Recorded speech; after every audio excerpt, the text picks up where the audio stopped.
Hola, buenos días. Quería explicarles cómo es la actualidad en un tema tan interesante e importante para un oftalmólogo, orbitólogo, especialista en patología tiroidea, qué es lo que realmente sucede en esta enfermedad, qué es lo que nos ha sucedido en los últimos años, cómo lo hemos tratado, cómo lo vamos a tratar. En los últimos 10, 11 años ha cambiado considerablemente el tratamiento que nosotros tenemos que hacer en los cuadros clínicos de orbitopatía tiroidea con actividad.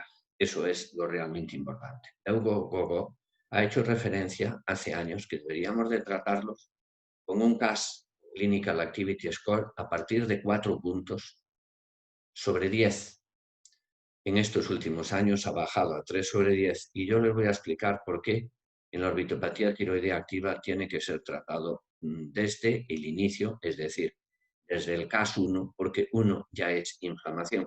Y cuanto más precoz sea el diagnóstico, mejor será el pronóstico y mejor será el resultado post-tratamiento clínico sin necesidad de llegar a la cirugía rehabilitadora de la que luego hablaremos al final.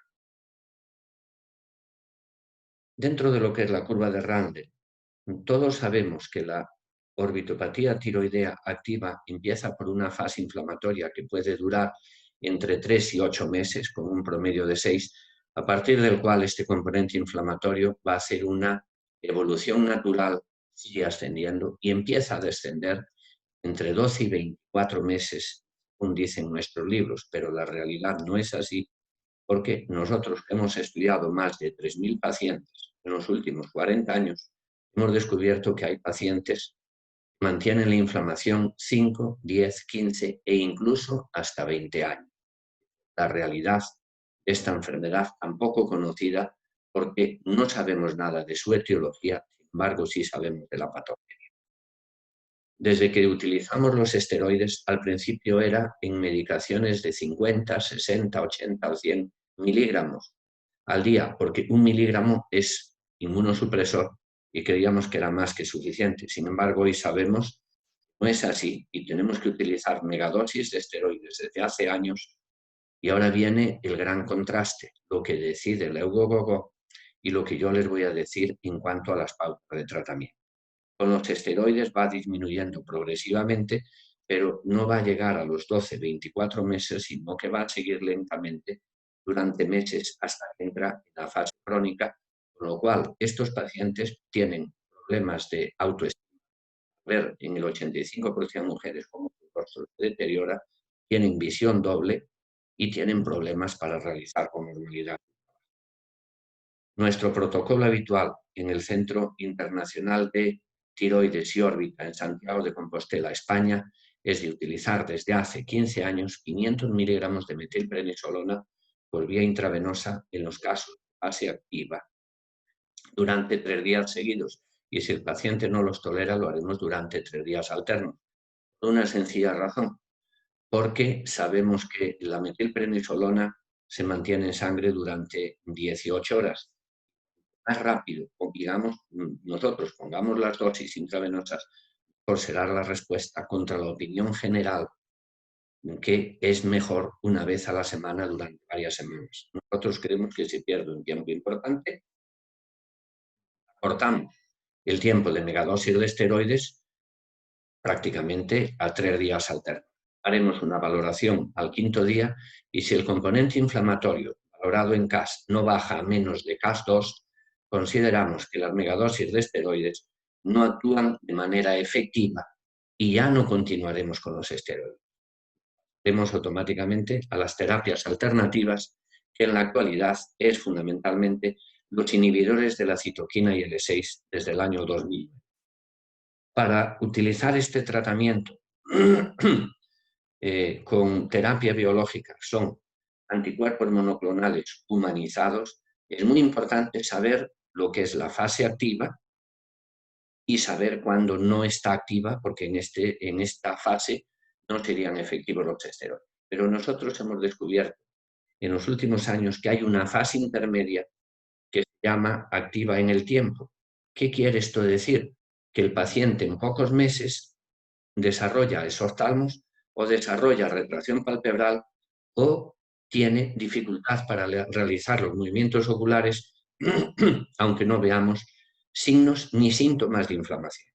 El que lleve menos de 6 meses en esta fase, esos talmos, retracción palpebral o sensación de visión doble por las mañanas, quiere decir que el paciente ya está en fase activa, aunque nosotros no veamos signos y síntomas. Y lo vamos a considerar como una fase activa y pondremos el tratamiento correspondiente hasta los 6 meses de evolución con terapia biológica. La terapia biológica es importante cuando utilizamos estos inhibidores de la citoquina y L6. Hay un protocolo analítico de hematología y bioquímica en lo que es fundamental saber si el paciente ha sufrido hepatitis B o C porque se metaboliza en el hígado. Es importante saber si tiene VIH y es importante saber si tiene tuberculosis por los inhibidores de citoquinas reactivan la enfermedad. Si la analítica es normal, las plaquetas son normales, las transaminasas hepáticas nos muestran que no hay suficiente hepático, podremos poner. ¿Qué es lo que se produce realmente en esta cascada inflamatoria, aunque desconozcamos la etiología? Pero sí sabemos que cada vez más el estrés en los países desarrollados tiene una mayor incidencia y nos encontramos tanto en Europa como en América del Norte en el que cada 4.000 mujeres año ya tendremos un caso, lo que quiere decir que en España sobre 20 millones de habitantes que son del sexo femenino de más de 16 años, nos encontraremos alrededor de 6.000 pacientes año y 1.500 varones. Es decir, es un volumen elevado e importante para que los oftalmólogos y orbitólogos conozcamos este cuadro clínico a fondo para hacer lo que más les repetiré a lo largo de la conferencia, que será diagnóstico precoz para poner el tratamiento inicialmente y obtener mejor. Sabemos que hay una proteína inflamatoria, que es la citoquina y el L6, que normalmente tenemos todos en el organismo como antiinflamatorio, pero por mecanismos desconocidos en la orbitopatía tiroidea, que se va a activar monocitos, macrófagos, fibroblastos, tirocitos, linfocitos T, van a segregar la citoquina y el L6 proinflamatoria, lo que quiere decir que esta citoquina va a unir al cuerpo de membrana del linfocito B y va a generar mayor excitación a nivel del receptor de la TSH, que va a dar orden de que se produzca una cascada inflamatoria por culpa de esta unión de las citoquinas, en donde esta inflamación aparece en glicosaminoglicanos, glicoproteínas, mucopolisacáridos, ácido hialurónico y edema líquido. Hay edema que va a afectar a la grasa en una pequeña parte y en su mayor parte a los músculos para dar lugar al cuadro típico de orbitopatía tiroidea activa, que según el grado que tenga, lo valoraremos en el CAS de 1 a 10. ¿Qué hemos hecho nosotros ante tanto fracaso entre el año 1995 y 2010? Buscar una alternativa que no éramos capaces de conseguir con otros inmunosupresores ni con otras terapias biológicas como ácido rituximab, tampoco con los anti-TNF. Hemos avanzado apenas nada, a pesar pensando en el riesgo que esto produce. En el año 2001, Rebecca Banks, investigadora de Rochester de la Clínica Mayo, fue la primera que habló de la abundancia de citoquinas y L6 en sangre periférica en los pacientes con orbitopatía tiroidea. Trabajos en los que durante años estuve pensando cómo podría conseguir un inhibidor de la IL-6, de la citoquina, lo cual era imposible en cualquier laboratorio, hasta que en 2009 aparece el tocilizumab, que es un anticuerpo, un antirreceptor de la IgG1, un anticuerpo monoclonal, que es un inhibidor de la citoquina y IL-6. ¿Qué hace el tocilizumab? Inhibe que la citoquina y IL-6 proinflamatoria se una al cuerpo de membrana del linfocito B y excita al linfocito T y desencadene toda la cascada inflamatoria que les. Si bien con muchos problemas en el primer año, porque al hablar con la casa matriz de tocilizumab no eran capaces de entender el proyecto que yo les planteaba, tuve que empezar de manera aislada y solitaria en Santiago de Compostela el tratamiento con inhibidores de la citoquina. ¿Por qué? porque yo veía que entre el 50 y el 70% de los pacientes con orbitopatía tiroidea activa eran refractarios a las megadosis de esteroides y a otras terapias para la inflamación, con lo cual me encontraba un volumen elevado, cada vez más elevado a medida que hacía el diagnóstico precoz, y entonces la inflamación y la actividad afectaría al 95 y al 98% de los pacientes. Nosotros tenemos un diagnóstico precoz porque no da lugar a que pase a la fase crónica. Entonces empezamos a utilizarlo en pacientes refractarios, todos ellos, a las megadosis de esteroides, y ahora les explico la patogenia. La hemos visto, vemos que estimula el edema, estimula la inflamación, la citoquina IL-6 a través de la cadena que les he mostrado. Entonces, esta cascada inflamatoria que aparece, nosotros la vamos a parar con los inhibidores de la IL-6 utilizados por vía intravenosa en estos últimos 6 años, en los últimos 10 años, y actualmente utilizándolos por vía subcutánea, que es más que suficiente, lo que quiere decir que apenas recurrimos a la vía intravenosa. Le voy a mostrar 3 estudios. El primero presentado en el año 2013, el segundo, el Clinical Trials, el estudio randomizado en el 2016 sobre 32 pacientes, y un tercer estudio en 135 pacientes en los que casi la mitad serán con CAS entre 4 y 10 y casi la otra mitad serán con CAS entre 1 y 3. Les iré describiendo la experiencia que nosotros hemos tenido en Santiago de Compostela. En los primeros 18 pacientes que hemos estudiado, utilizando la vía intravenosa de tocilizumab, teníamos un gran problema, y era que sabíamos cuándo empezar, pero nunca sabíamos cuándo terminar, porque no había experiencia. En esos años hemos ido aprendiendo hasta cuándo se pone el tocilizumab en un paciente con orbitopatía. Luego le hablaré sobre este tema. Llegamos a la conclusión de que este tratamiento era efectivo para reducir la inflamación en los pacientes con CAS de 4 a 10. En este punto les quiero mostrar la primera experiencia. Al 72% de ellos se les reducía la exoftalmía, con un promedio que oscilaba entre 1 y 3,5 milímetros.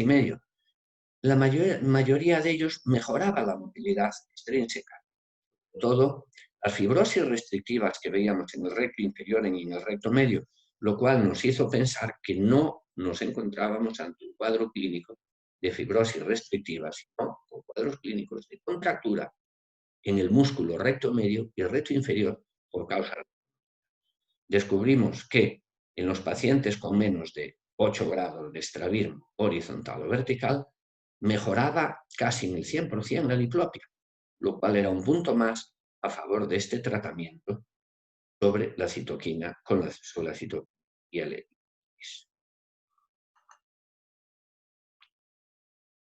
Si analizamos estos 18 pacientes, vemos que lo que primero llama la atención, en el grupo de CAS 4-10, en 4 meses baja a niveles inferiores a 2 de CAS. Es decir, que se acorta mucho el tiempo de inflamación y después se mantiene estable. Pero ¿cuándo detener el tratamiento? Luego se lo diré, hay que detener el tratamiento cuando desaparece prácticamente toda la fase activa y se reduce a menos de CAS 1, y posteriormente descubrimos que sucedía lo mismo con los anticuerpos antirreceptores de la TSH o TSI, en los que vemos que se reduce de manera considerable, pero descubrimos que cuanto más elevados están, más difíciles normalizar, bajen a valores normales. Bien, cuando están poco elevados, es mucho más fácil que bajen. ¿Qué ha pasado con todo esto? Aquí lo tenemos. Y lo vemos en esta gráfica, en la curva de Rayleigh, y que vemos la evolución natural, el tratamiento con esteroides y la fantástica respuesta que hace en 4 meses a baja CAS 2-3, seguimos utilizando la vía intravenosa, desciende, se mantiene y luego veremos que puede haber alguna recidiva un año después de la fase activa que prácticamente se ha anulado. En el estudio de investigación randomizado en Clinical Trials de 32 pacientes se corroboran estos mismos datos, pero con una diferencia. Un grupo es un placebo y el otro recibe la medicación, de manera que nosotros y el equipo investigador desconoce totalmente quién es el receptor de la medicación para la citoquina y L6 o recibe el placebo. Y descubrimos de una manera muy curiosa que a las 16 semanas el tratamiento hay un 93% de positividad, de buena respuesta, pero fíjense el placebo, qué elevado es por esta variabilidad de la fase activa. A la 40 semanas se mantiene en 87, ha descendido de 93 a 87 y continúa siendo elevado el placebo. ¿Por qué ha disminuido aquí? Luego lo hemos sabido porque han utilizado solo 4 meses la medicación para este estudio de investigación en fase 3, el paciente que está en fase activa, nosotros paramos el tratamiento, se reactiva y vuelve otra vez a inflamarse y empeora. De ahí el descenso al 87%, y que vemos igual al analizar el caso con más de 3, que nos pasa de manera similar. ¿Qué ha pasado aquí? Hemos detenido el tratamiento antes de tiempo, pero en el estudio de investigación, aquí lo vemos exactamente igual, que va disminuyendo la efectividad, pero solo por haber detenido el tratamiento, no porque no fuera efectivo. En estos casos, vemos que lo que ha sucedido, y sabemos que el tratamiento se tiene que prolongar mucho más allá de 4 meses, como luego veremos. Entonces, le mostraré una serie de casos clínicos, empezando por el año 2009. La primera paciente es una mujer joven, refractaria a todos los medicamentos que se pueden imaginar, incluido el metotrexato, incluida la radioterapia, incluido el etanercept, incluido el metotrexato, ha recibido de todo y sigue con un marcado exoftalmos, estrabismo y restricción en la motilidad, que al ponerle varios meses el tratamiento mejora el estrabismo de manera muy evidente, se reduce la fibrosis restrictiva, pasa de 0 grados en supraversión a 10 grados, y cuando termina el tratamiento hacemos cirugía sobre el músculo recto inferior, debilitándolo, y conseguimos que al final este sea la respuesta pocos meses después y el resultado final, que han transcurrido 10 años sin tener ningún. Y vemos la efectividad. Los TSI se han normalizado. Vemos otros casos en los que directamente se ha actuado pacientes que llevan meses de inflamación refractaria, todos refractarios a megadosis, vemos el edema, vemos en muchos de ellos, vemos neuropatía compresiva, y cómo se reduce el cuadro clínico solo con tocilizumab puesto cada mes, previo control mensual de neutrófilos, de plaquetas, sobre todo de transaminasas, porque se pueden alterar y a veces, en vez de ponerlo cada mes a dosis de 8 miligramos por kilo de peso, lo tenemos que utilizar cada días o cada 50 días para que se recuperen esos neutrófilos. Vemos otro caso, un tiempo de evolución de 5 meses, cómo responde fuera su cara pre, imagen pre, que es muy importante pedirla, y ver el resultado final. La respuesta es muy favorable, mejora el exoftalmos, mejora la retracción palpebral, mejora la motilidad y nos queda como secuela en la gran mayoría de estos casos esta dermatocalasis, esta es subsidiaria de cirugía cuando lleva varios meses el cuadro clínico normal. Entonces, entre el año 2009 y el año 2019 hemos estudiado 1000 pacientes en fase activa, unilateral, bilateral. Aquí tienen un cuadro clínico de un año que no estaba considerado, según los protocolos anteriores, como fase activa, pero sí lo es. Y tenemos el tercer grupo del que yo les quiero hablar, de 135 pacientes, no son 100, 35, en el que analizamos 74 en el grupo de CAS 4 a 10 y 61 con CAS 1, 2 y 3. ¿Qué ha sucedido en el primer grupo? El promedio de tocilizumab que le hemos puesto ha sido de 5,84 pautas, pero hay pacientes que han recibido 4 y hay pacientes que han recibido 10 y algún 11 o 12. El promedio está en 6, pero podemos llegar a 10 y 12 meses porque no todos tienen la misma respuesta. Al encontrarnos con casos en fase activa tan exagerada, con CAS 7, 8, 9, con afectación por neuropatía, entonces nos puede llevar más tiempo. Pero en los ultrasonidos perfectamente, ¿qué sucede en el edema que tienen los músculos? Vemos el edema que se produce, lo vemos en el escáner, lo vemos en la resonancia magnética, es suficiente con el escáner.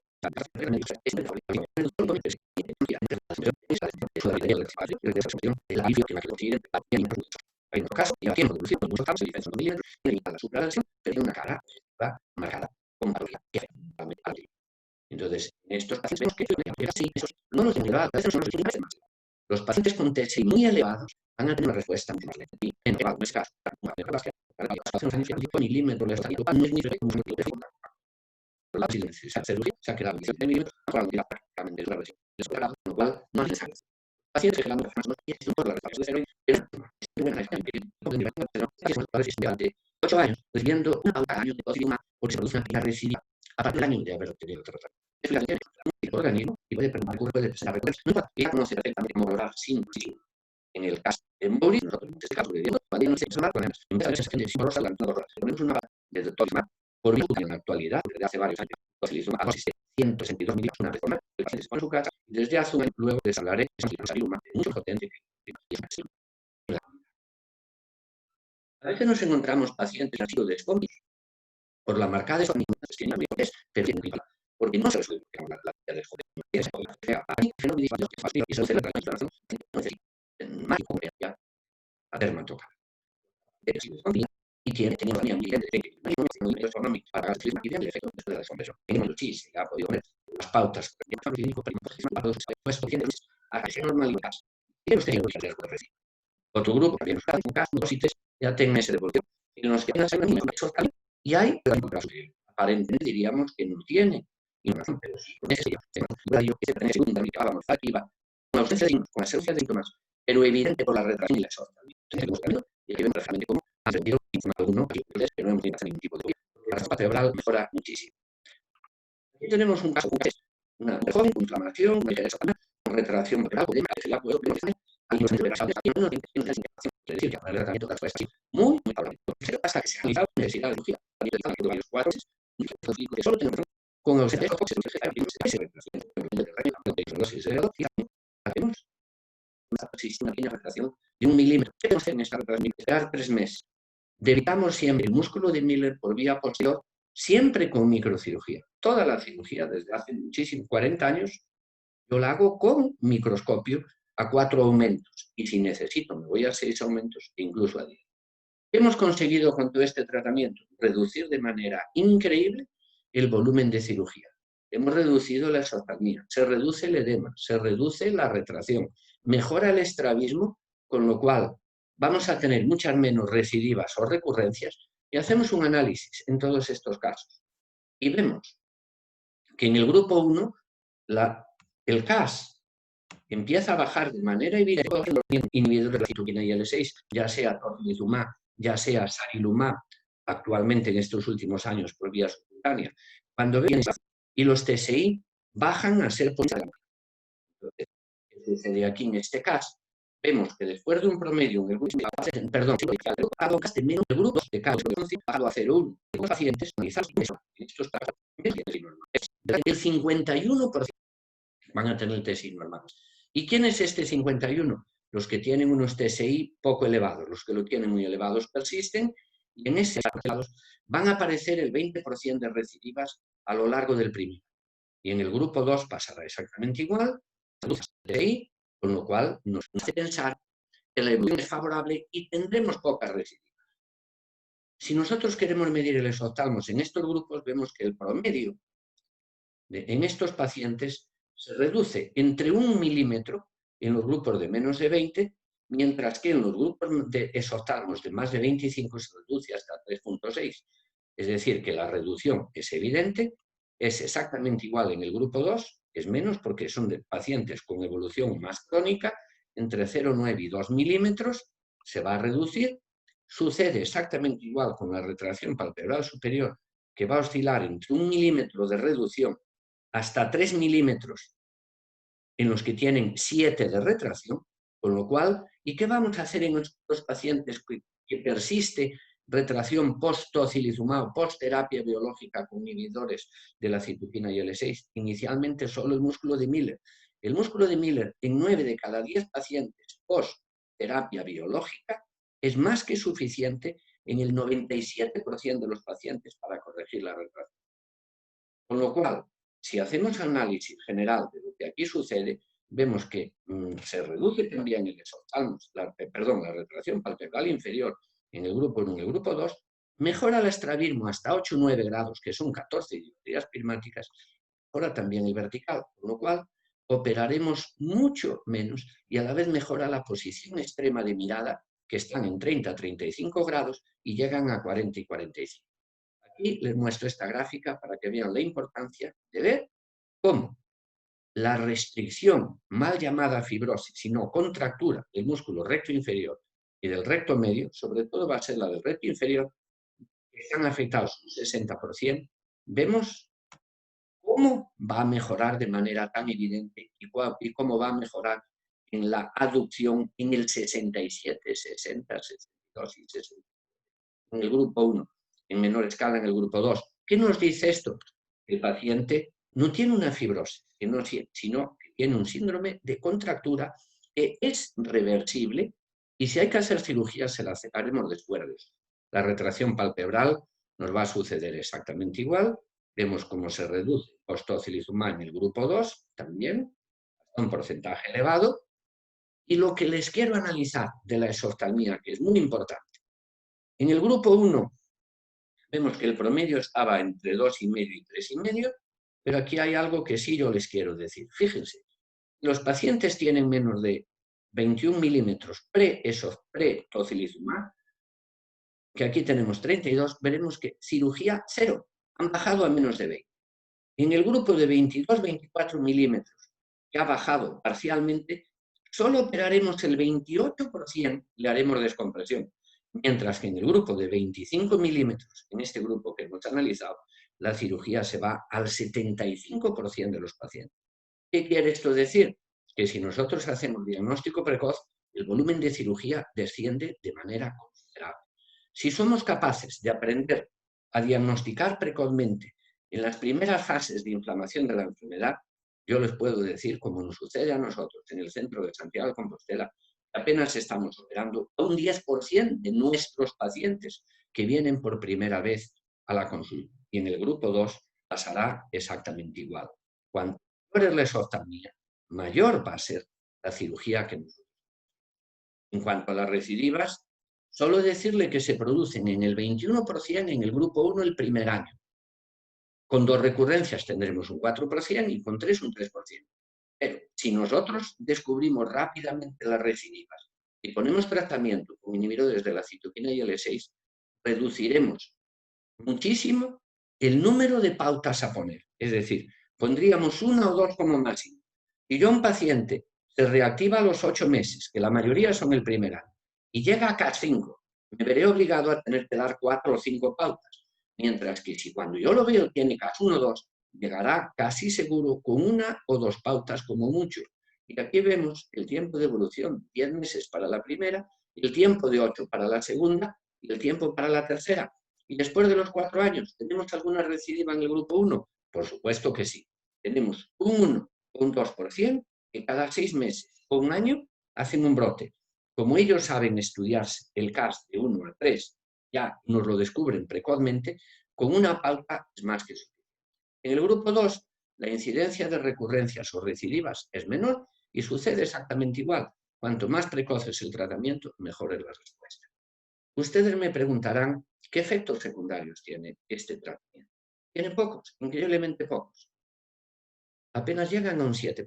Pueden tener congestión, pueden tener dolor a nivel de articulaciones, pueden tener fatiga, pueden tener cansancio, es decir, pueden encontrarse con alguna reacción alérgica pequeña, deben de tener cuidado para evitar infecciones y piensen ustedes que si nosotros se lo vamos a dar entre 3, 4 a 10 o 12 meses, como sucede en los peores cuadros, no tiene ni punto de comparación con las pautas que recibe un paciente con artritis reumatoide que lo recibe 12 meses al año durante toda su vida y en estos momentos ya lo ha recibido a lo largo de 10 años.